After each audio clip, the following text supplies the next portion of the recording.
জোরালো আহ্বান জানাই শরীফ ওসমান হাদি হত্যার সাথে জড়িত ফয়সাল করিম মাসুদকে বাংলাদেশে নিয়ে এসে বিচারের মুখোমুখি করা হোক। গত 12ই ডিসেম্বর প্রকাশ্যে দিবালোকে রাজধানীর বিজয়নগরে সন্ত্রাসীদের দ্বারা গুলির শিকার হয়ে পরবর্তীতে শহীদ হয়েছেন শহীদ ওসমান হাদি হত্যাকারীদেরকে আমরা গত 1 মাসের মধ্যেও তাদেরকে বিচারের সম্মুখীন করতে পারি নাই। আমরা শেখ হাসিনার সময় গুম খুন প্রস্পার বিচারপতি হত্যা দেখতে পেয়েছি।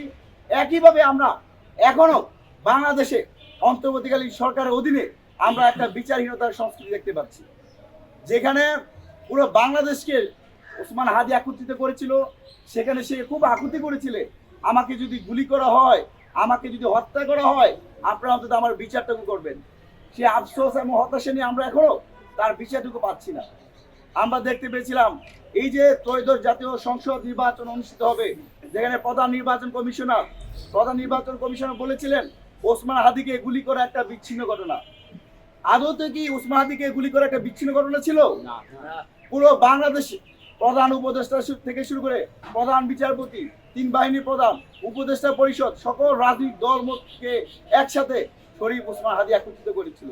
কিন্তু অত্যন্ত লজ্জার বিষয়, গত 1 মাস হতে গেল আমরা এখনো ওসমান হাদির প্রধান আসামি ফয়সাল করিম মাসুদকে এখনো বাংলাদেশে আনতে পারি নাই।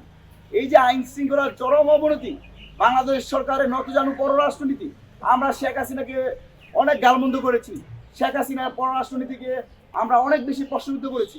এখন কি আমরা সেই গার্ডস মেরুদণ্ডওয়ালা পররাষ্ট্র উপদেষ্টাকে আমরা পেয়েছি? শেখ হাসিনাকে আমরা 1.5 বছরে বাংলাদেশে আনতে পারি নাই।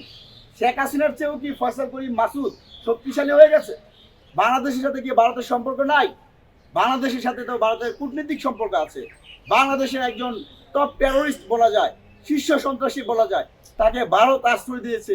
কিন্তু বাংলাদেশের মেরুদণ্ডহীন প্রশাসন, প্রধান উপদেষ্টা থেকে শুরু করে পররাষ্ট্র উপদেষ্টা কেউ কথা বলছে না। এর চেয়ে লজ্জা আর উদ্বেগে কিছু হতে পারে না।